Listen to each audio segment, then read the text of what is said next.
말씀 통해서 나는 세상의 빛이니 라는 제목으로 하나님 말씀 함께 나누겠습니다. 오늘 종료주일을 시작으로 이제 고난주간이 시작이 됩니다. 우리 하나님께 고난은 어떤 의미일까 한번 생각해 봤어요. 우리는 시간이 지나면 아무리 아팠던 것도 또 아무리 원망스럽고 잊을 수 없었던 것도 시간 지나면 무뎌지고 또 우리가 둔해지기 마련이죠. 그런데 시간을 초월하셨던 하나님에게 있어서의 고난은 어떤 의미일까? 시간을 초월하셨다는 것은 항상 하나님에게는 현재형이라는 뜻이겠죠. 2000년 전의 이야기가 아니라 오늘 이야기처럼 그 마음속에 살아 있다는 것입니다. 그런데 하나님의 고난을 잘 생각해 보면 그렇게 어울리는 단어는 아닌 것 같아요. 왜냐하면 고난은 항상 부족한 사람들에게 주어지는 거 아닌가요? 힘이 부족하고 능력이 부족하고 또 뭔가 생명이 부족할 때에 우리에게 주어지는 것이 고난인데, 부족함이 없는 하나님이 왜 고난 당하셔야 될까? 그 의미와 이유를 생각해 보면 분명함이 있습니다. 하나님은 하나님 때문에 고난 당한 게 아니다 하는 겁니다. 여러분, 우리가 누구 때문에 잠잠히 기다려야 될 때가 있습니다. 나는 말할 수 있는데 그 사람이 상할까 봐 기다려야 되는 때가 있죠. 참아야 되는 때가 있습니다. 하나님의 고난은 그런 것입니다.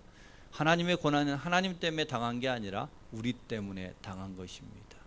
하나님의 고난은 우리 때문에 당한 것이며 그 고난을 겪고 있는 우리를 향하여 고난 속으로 찾아오신 하나님이다. 하나님은 고난과 관계가 없는 분이에요. 고난이 필요 없는 분이셨어요. 그럼에도 불구하고 그분은 고난을 겪고 있는 우리 인간들 속으로 들어오셨기에 당한 고난이셨습니다.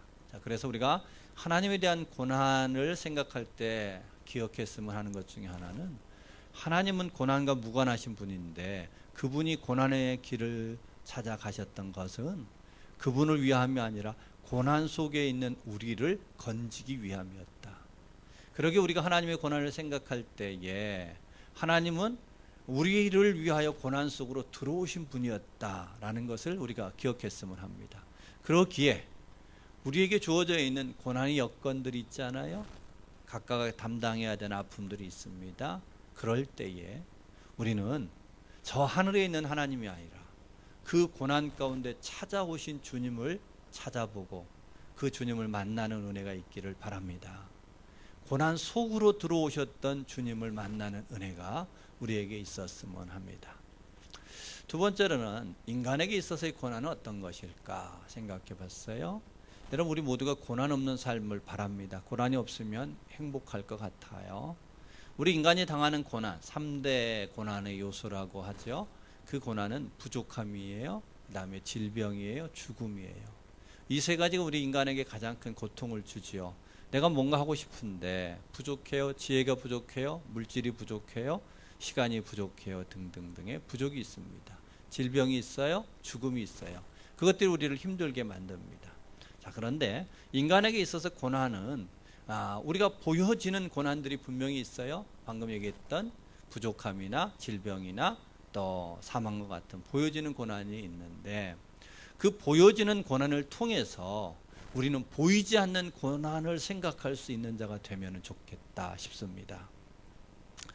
제가 전에 목회할 때 교회 한 자매의 그 오빠가 교통사고를 당해서 신방을 간 적이 있었어요. 그리 크지 않은 교통사고인데 잠깐 입원하면 될 정도였습니다. 그런데 신방을 가서 교제를 나누다 보니까 이 교통사고가 나서 병원에 입원했는데 병원에서 검사를 받다가 폐암인 것을 알았어요. 여러분, 이 자매의 오빠는 교통사고 잠깐이면 며칠 입원하면 될 이 작은 접촉사고를 통하여서 그 보여지는 고난을 통해서 보이지 않는 폐암이라는 더 큰 고난을 찾았다면, 이 교통사고는 잠깐의 고난은 고난이 아니라 오히려 축복이라고 말할 수 있지 않을까요? 보여지는 고난이 우리에게 보이지 않는 고난을 찾게 만든다면은 보여지는 고난은 오히려 우리에게 축복이 되어질 수 있더라 하는 겁니다. 고난에 유익이 있다는 것입니다. 자, 그래서 주님은 히브리서 5장 8절과 9절이 이렇게 말씀하십니다. 그가 아들이실지라도 받으신 고난으로 순종함을 배워서 온전하게 되었은즉 자기를 순종하는 모든 자에게 영원한 구원의 근원이 되셨다.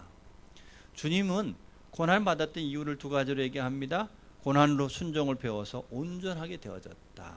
그 다음에 또 고난을 통해서 영원한 구원의 근거가 되셨다. 여러분, 우리 주님께서도 고난에 대하여 유익함을 이야기하고 있는 겁니다. 여러분, 우리는 고난 속에 있으면 속히 나오려고 하는 마음이 앞서죠.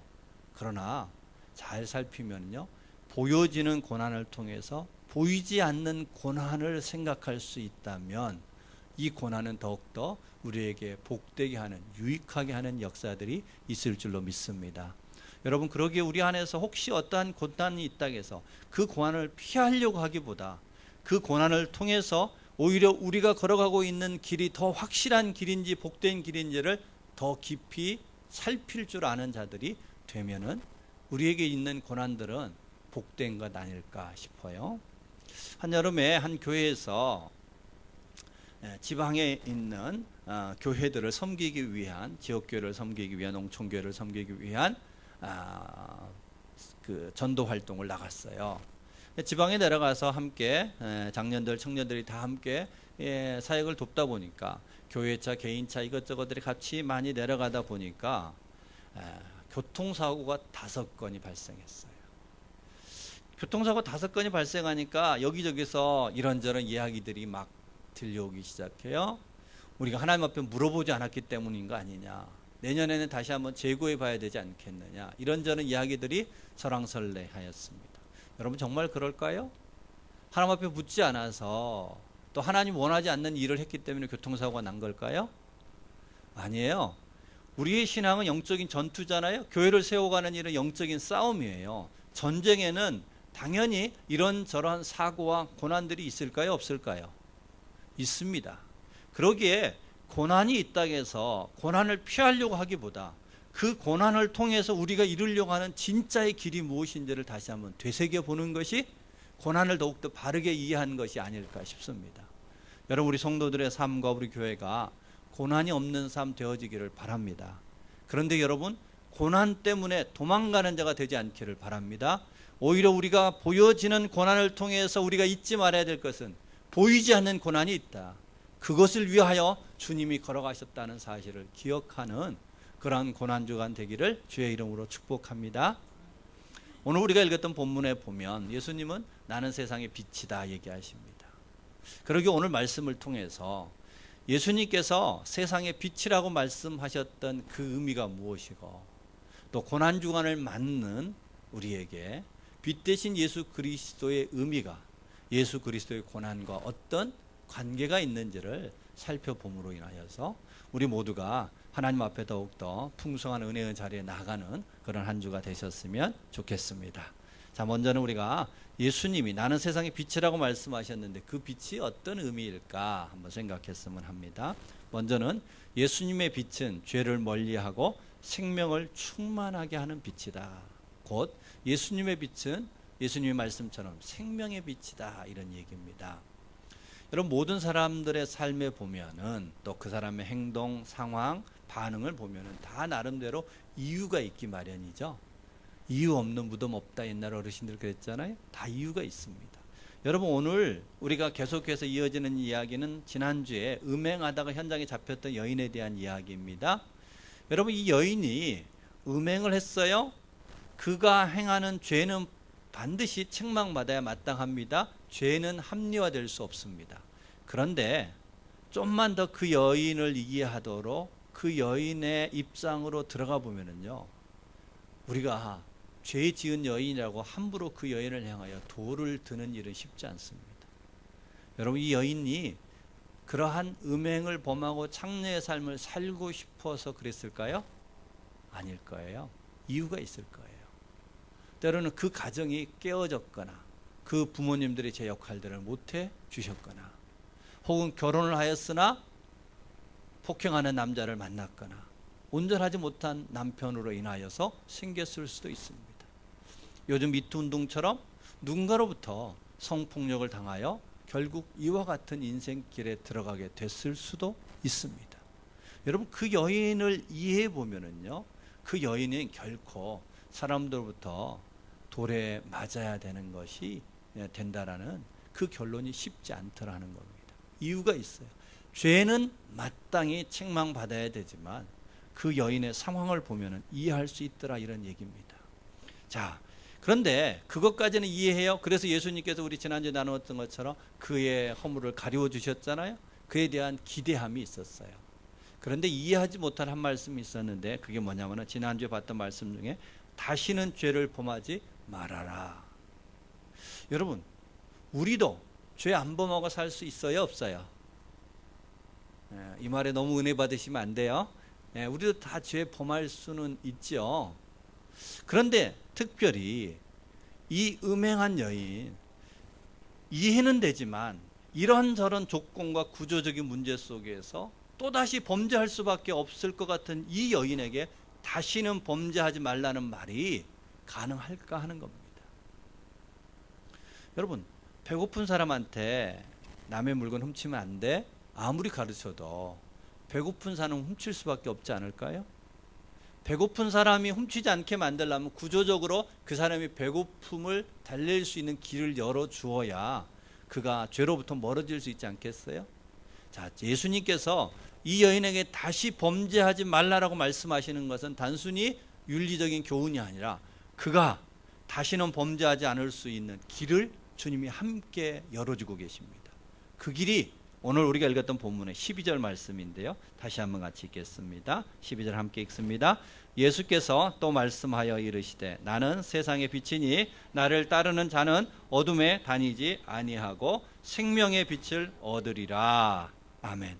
나를 따르는 자는 생명의 빛을 얻는다. 예수님께서 다시 범죄하지 말라, 죄짓지 않을 수 있는 길을 열어주시는데 어떻게 열어주시느냐? 곧 생명의 빛으로 열어주십니다. 주님이 나를 따르라 얘기하십니다. 주님이 함께 하시겠다는 이야기입니다. 여러분, 혼자 있으면 넘어지기 쉽습니다. 게을러지기 쉽습니다. 아무도 안 보는 것 같은 데서 어둠 속에서 죄는 범하여지는 일들이 많죠. 만방에 드러나 있다면, 누군가가 함께 보고 있다면 죄 짓기 쉽지 않죠. 여러분, 죄 짓는데 옆에 목사가 딱 달라붙어 있으면 죄 짓기 쉬워요, 눈치 보여요? 눈치 보이잖아요. 예수님이 만약에 나와 함께 하신다면 더더욱이나 우리는 죄를 분별할 수 있고 죄를 다스릴 만한 힘이 되기도 하고 거룩함을 향하여 살 수 있는 그러한 능력이 되어지는 거 아닐까요? 그러니까 예수님이 함께 하시겠다라는 말씀을 내가 빛이다 이렇게 얘기하십니다. 내가 빛으로서 너희와 함께 하겠다 이런 얘기입니다. 자, 좀 더 이해하기 위해서 구체적으로 예수님이 나는 빛이다, 생명의 빛이다라는 말씀이 어떤 뜻일까 한번 생각해 봤으면 합니다. 여러분, 예수님만 빛이 아니라 우리 사람들 안에도 얼굴에 빛이 있을까요, 없을까요? 사람마다 얼굴 빛이 있죠.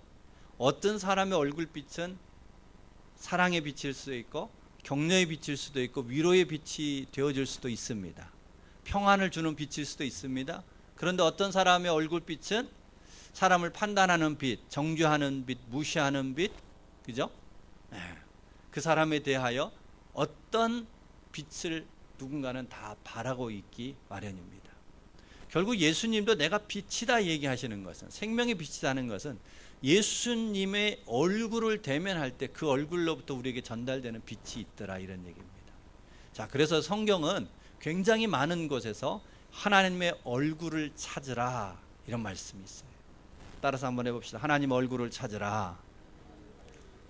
네, 하나님의 얼굴을 찾으라는 것입니다. 그럼 하나님의 얼굴로부터 우리에게 주어지는 빛이 있다 이런 뜻입니다. 시편 27편에도 다윗도 하나님의 얼굴을 찾으라 이렇게 간절하게 백성들을 향하여 외치고 있습니다. 두 말씀만 읽어드릴까 합니다. 먼저는 역대하 7장 14절인데요. 내 이름으로 일컫는 내 백성이 그들의 악한 길에서 떠나 스스로 낮추고 기도하여 내 얼굴을 찾으면 내가 하늘에서 듣고 그들의 죄를 사하고 그들의 땅을 고칠지니라. 하나님의 얼굴을 구하면 하나님이 우리에게 어떤 빛으로 다가오시냐면은 우리의 죄를 사하신다는 겁니다. 우리가 어떠한 허물이 있을지라도 그것을 향하여 정죄하는 빛이 아니라 우리를 불쌍히 여겨서 우리를 용서하시고 가려주시는 빛으로 다가오신다. 예수님의 얼굴을 구하면 그분은 우리에게 나와서 고쳐주신다 약속하십니다.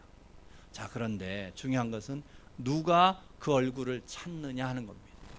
누가 그 얼굴을 대면할 수 있겠느냐 하는 겁니다. 앞절에 읽었던 것처럼 악한 길에서 떠나 스스로 낮추고 기도하는 사람이에요. 누가 하나님의 얼굴을 찾느냐? 겸손함으로 마음을 낮추고 기도하는 사람이 하나님의 얼굴을 대면하는 은혜에 있을 줄로 믿습니다. 그런 사람에게 하나님은 사시는 빛으로, 그리고 그를 고치시는 빛으로 우리에게 다가오시겠다, 이런 얘기입니다. 또 한 말씀은 민수기 6장 25절에서 26절 말씀인데요. 여호와는 그의 얼굴을 내게 비추사 은혜 베푸시기를 원하며 여호와는 그 얼굴을 내게 향하여 드사 평강 주시기를 원하노라. 우리 하나님의 얼굴의 빛은 어떤 빛이냐? 우리에게 은혜를 베풀어 주시는 것. 은혜가 뭐예요? 거저 주는 겁니다. 우리 하나님의 얼굴을 구하면 하나님은 어떻게 우리에게 다가오시느냐? 하나라도 더 쥐어주고 싶은 빛으로 다가오신다. 하나라도 더 주고 싶은 마음. 여러분, 결혼하신 분들은 친정에 가시면 어머니의 얼굴빛이 명절 끝나고 갈 때마다 바리바리 쏴주시잖아요. 하나하나 더, 한 개라도 더 주기를 원하는 거. 그래서 옛날 어른들 그런 속담 있어요. 딸 셋이면 대문 열어놓고 살아도 도둑이 든다 안 된다? 도둑이 안 된다. 왜 안 들어요? 딸들이 다 가져가서 도둑 안 된다 그랬어요. 그러니까 엄마의 마음, 부모의 마음은 시집간 딸에게 기둥불에다 뽑아서 다 주고 싶은 마음이 있으시다는 겁니다. 우리 하나님의 얼굴빛이 그와 같은 빛인 줄 믿으시기 바랍니다. 하나라도 더 주고 싶은 것. 또한 우리 하나님은 평강의 빛이다. 우리에게, 우리가 두려워하고 염려하고 근심하고 있을 때 하나님의 얼굴을 구하면 그 얼굴에서 평안함의 빛을 우리에게 비추시사 우리가 그 빛 가운데서 평안한 삶을 살아가기를 원하는 것. 이를 한마디로 요약한 것이 오늘 본문에서 우리 주님 말씀하셨던 생명의 빛입니다. 반대의 빛도 있습니다. 여러분, 누군가를 만나면 그 사람이 나를 의심하는 것 같아. 그 사람이 나를 판단하는 것 같아. 그 사람이 나를 미워하는 것 같아. 여러분, 이런 빛을 대면하면 우리 안에 생명이 고갈되지 않나요?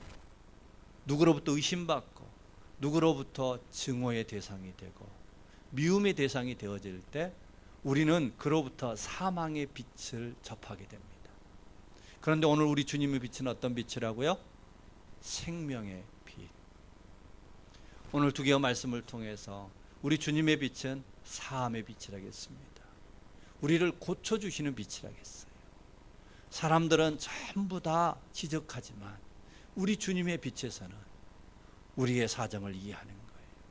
우리를 덮어주시는 거예요. 우리를 받아주시고 우리의 찢김을 고치시는 분.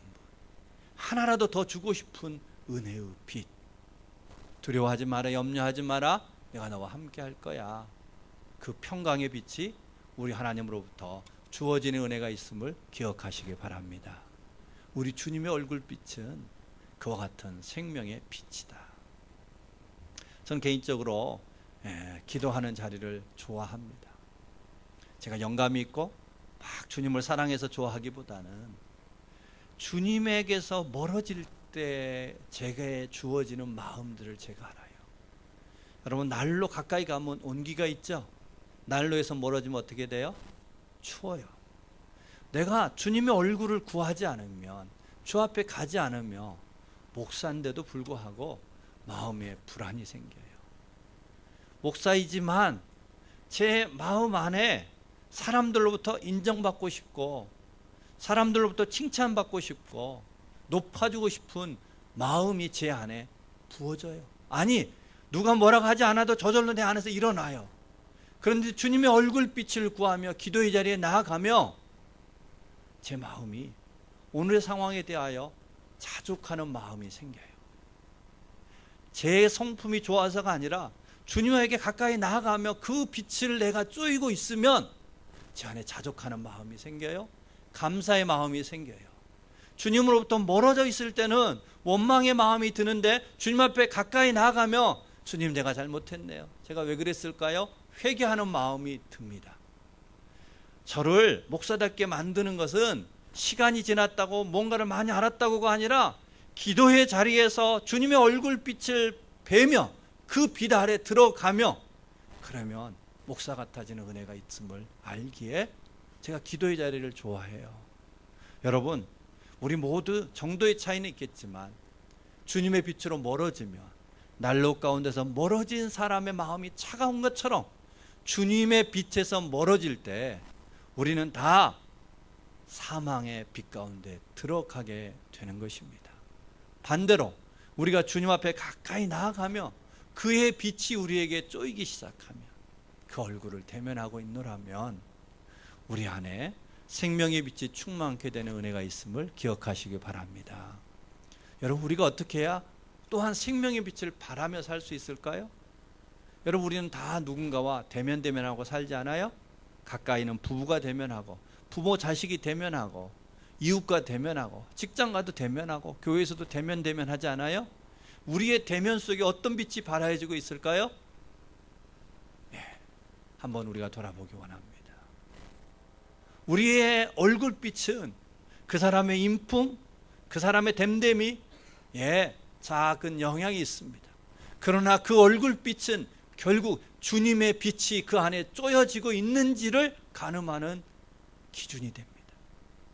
그러기 우리 모두가 하나님 아버지 앞에서 주의 얼굴을 구하는 저와 여러분 되기를 구합니다.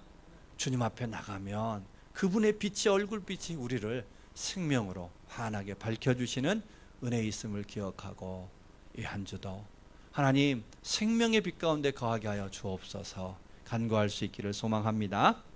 또한 예수님의 빛은 어떤 빛일까 하나 더 생각했으면 하는데요. 예수님의 빛은 우리의 존재를 바로 알게 하는 빛이다.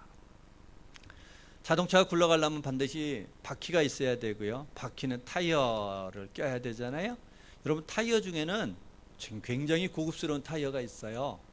뭐 몇십만 원에서부터 비싼 타이어는 몇백만 원, 하나에 몇백만 원 하는 타이어도 있습니다.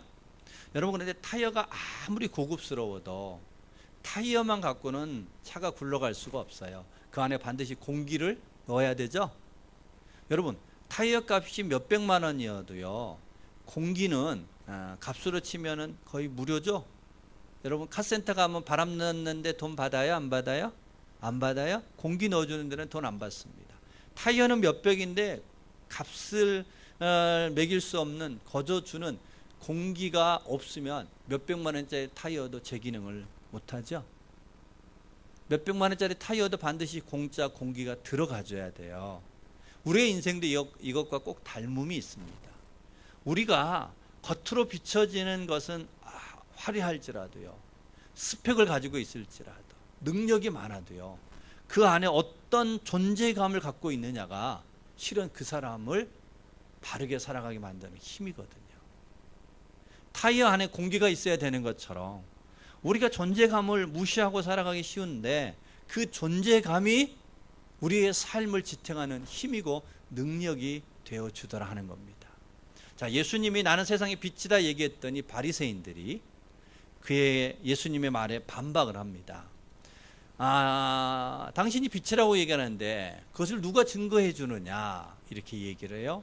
증거를 해줘야 그것을 확신할 수 있을 텐데 네가 어떻게 세상의 빛이라고, 생명의 빛이라고 확신할 수 있느냐라고 이 바리새인들이 반박할 때 주님이 이렇게 얘기합니다. 우리 14절 15절을 같이 한번 읽겠습니다.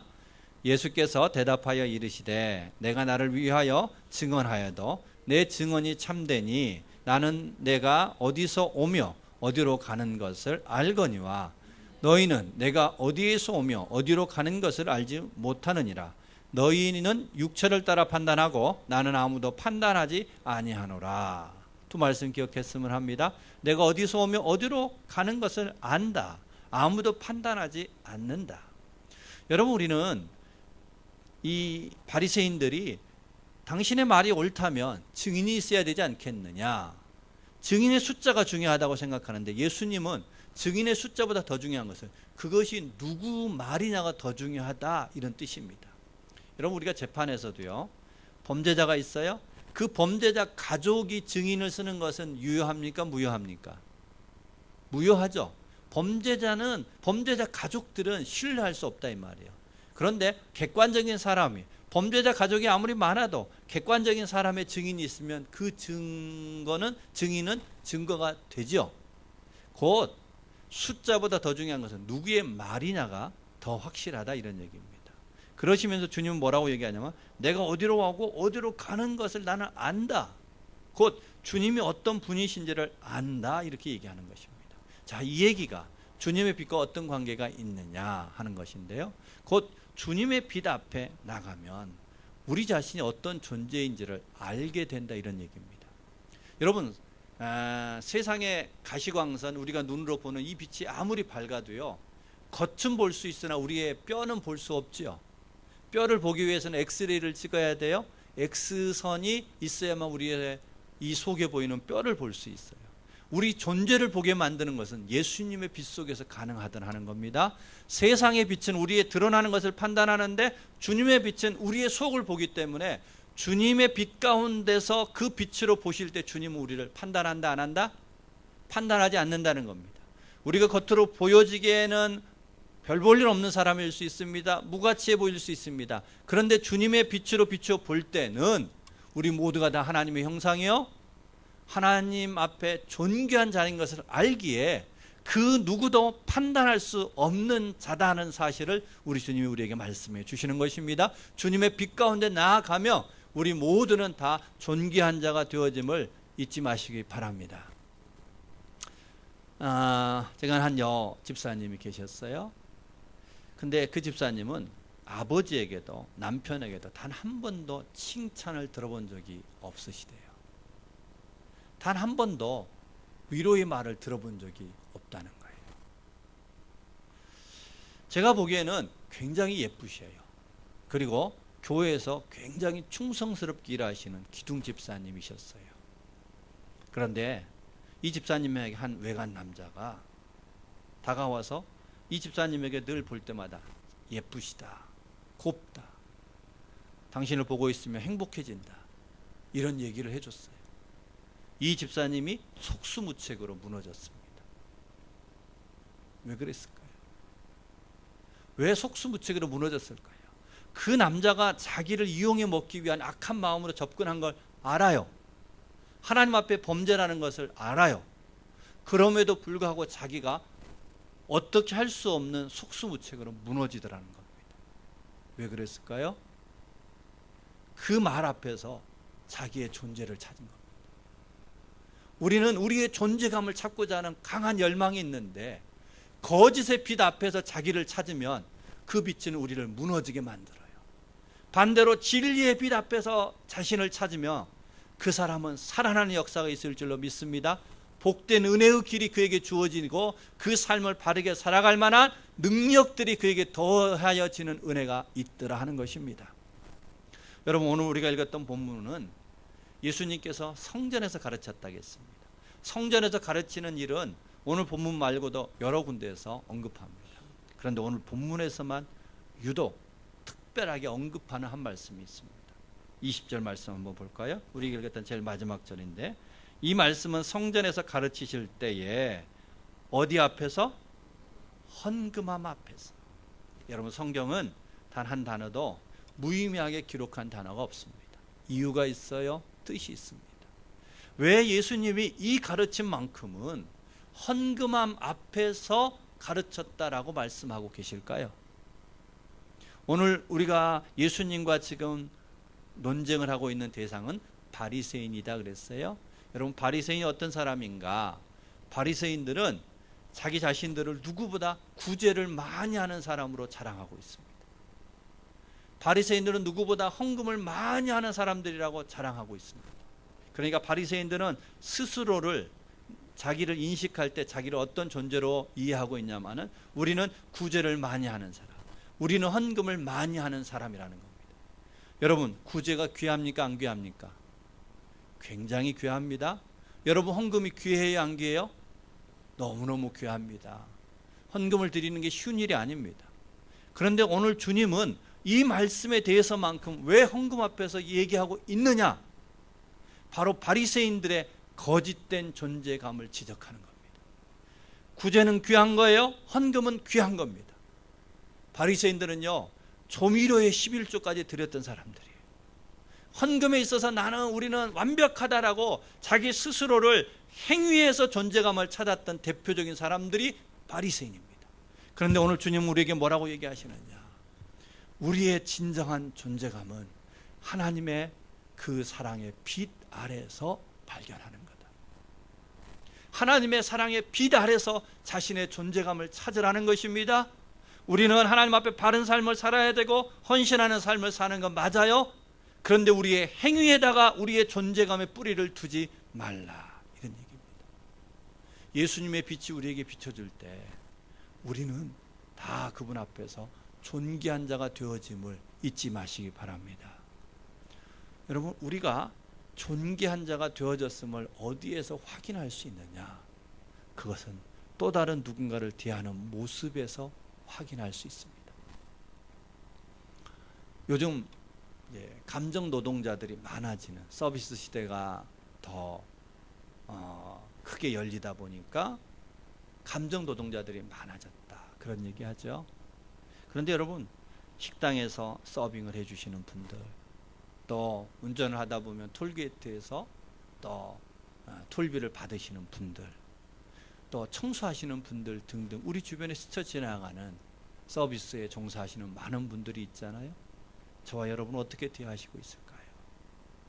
그분들을 대하는 모습, 그분들을 정말 존귀하게 대한다며 그분은 분명 자기 자신을 귀하게 여기는 증거입니다. 그런데 그분들을 우리가 홀대한다면요, 우리는 분명 나 자신을 귀하게 여기지 않는다는 반증이에요. 자기가 하나님 앞에 귀한 자가 되어질 때 우리는 반드시 누군가를 대하는 모습이 존귀함으로 나타나게 되는 겁니다. 그래서 저도 의도적으로 노력합니다. 의도적으로 청소하는 아줌마 만날 때마다 그래서 내 어머니처럼 인사하려고 마음으로 노력을 합니다. 톨비를 드리고 지날 때마다요, 제가 의식하는 한 반드시 감사합니다, 수고합니다 인사하려고 그래요. 식당에서 반찬 하나를 갖다 줘도 고맙다는 인사를 하려고 그래요. 제 마음이 착해서가 아니라 그분을 존귀하게 대하는 그 자리를 통해서 하나님 앞에 내가 존귀해졌음을 아는 겁니다. 여러분, 우리가 하나님의 그 빛 앞에 나갈 때 우리가 얼마나 귀한 자인지를 깨닫는 은혜가 있음을 기억하시기 바랍니다. 우리가 그러기에 주님의 빛, 주님의 얼굴 앞에 나갈 때 우리에게 주어지는 그 빛은 우리에게 생명의 빛이요 우리를 존귀케 하는 빛이더라, 이런 말씀입니다. 자, 결론적으로 이 말씀이 고난주간을 맞는 우리에게 예수님의 고난과 예수님의 이 빛이 어떤 관계가 있을까 살피고 마치려고 합니다. 여러분, 하나님의 빛, 예수님의 빛이 우리에게 생명이 되고 우리를 존귀케 하는 것이 저절로 된 게 아니라는 겁니다. 원래 빛이 갖고 있는 속성은 다 드러내는 거 아니겠어요? 여러분, 그러니까 예수님의 빛도 원래는 우리에게 다가왔을 때 우리의 허물들을 다 드러내서 그 죄가 드러나면 드러날수록 우리는 사망 가운데 거하는 게 마땅한 자들입니다. 하나님의 빛은 우리에게 사망의 빛이 되는 게 맞아요. 예수님의 빛은, 하나님의 얼굴 빛은 우리에게 다가오면 죄인 된 사람, 하나님을 부정한 사람, 하나님을 떠난 사람, 에덴 동산 밖에 있는 우리들에게는 초라함의 빛이 되는 게 맞아요. 그런데 어떻게 예수님의 빛이 우리에게 사망의 빛이 아니라 생명의 빛이 되었고 초라함의 빛이 아니라 우리를 존귀케 하는 빛이 되었느냐? 그것은 예수 그리스도의 고난이 있었기 때문입니다. 예수님의 고난이 사망의 빛을 생명의 빛으로 바꾼 것입니다. 예수님의 그 고난이 우리를 초라함의 빛에서 존귀함의 빛으로 바꾸어 주신 것입니다. 예수님의 고난이 없다면 우리는 하나님의 얼굴을 대할 때 지금처럼 생명의 빛으로 대할 수 없습니다. 존귀함의 빛으로 그분 앞에 나갈 수가 없습니다. 철저히 예수 그리스도의 고난이 있었기 때문에 오늘 예수님의 얼굴은 우리에게 생명의 빛이요 우리를 존귀케 하는 빛이 되어졌음을 기억하기 바랍니다. 우리는 오늘 이번 한 주 하나님 앞에 고난의 한 주를 보내게 됩니다. 또 우리는 새벽을 좀 깨우려고 합니다. 여러분 그 시간에 나가서 고난주간에 기도하면 특별히 기도 응답이 더 잘 되니까 기도하자고 할까요? 아니요. 여러분 우리가 살다 보면 우리는 난로에서 멀어진 삶을 살아갑니다. 어느덧 주님의 얼굴에 비춰서 멀어져 있는 삶을 살아가게 됩니다. 이 한 주만이라도 다시 우리 하나님 앞에 기도의 자리를 통해서 그 빛 가운데 나아가는 저와 여러분 되기를 소망합니다. 그 빛 가운데 나아갈 때 그 빛이 우리에게 생명의 빛이 되는 은혜 있을 줄로 믿습니다. 그 빛 가운데 나아갈 때에 우리를 존귀케 만드는 빛이 되어질 줄로 믿습니다. 그럴 때 우리가 서는 곳 또한 그것이 가정이 됐든 학교가 됐든 직장이 됐든 간에 우리가 서는 그곳을 다시 생명의 빛을 발하는 은혜가 있지 않을까요? 우리 그곳을 존귀케 만드는 빛을 밝히는 은혜가 있지 않을까요?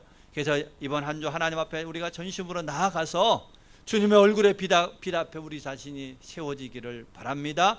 그리하여 우리가 머무는 곳 또한 생명의 빛을 밝힐 수 있기를 바라고 우리가 있는 곳 또한 존귀함의 빛을 밝히는 복된 삶 살아가는 우리 교회가 되기를 바랍니다. 그리하여 우리 교회에 이 빛을 밝힐 수 있었으면 합니다. 여러분 우리가 형광등을 아무리 밝혀도 이 교회가 밝아지는 게 아니에요. 이 교회가 밝아지는 일은 우리가 주님 앞에 나아가 주님의 그 빛을 머금을 때, 그 주의 빛을 머금은 자들이 모일 때 우리 교회가 살리는 빛, 우리 교회가 존귀케 하는 빛이 밝아지는 은혜 있을 줄로 믿습니다.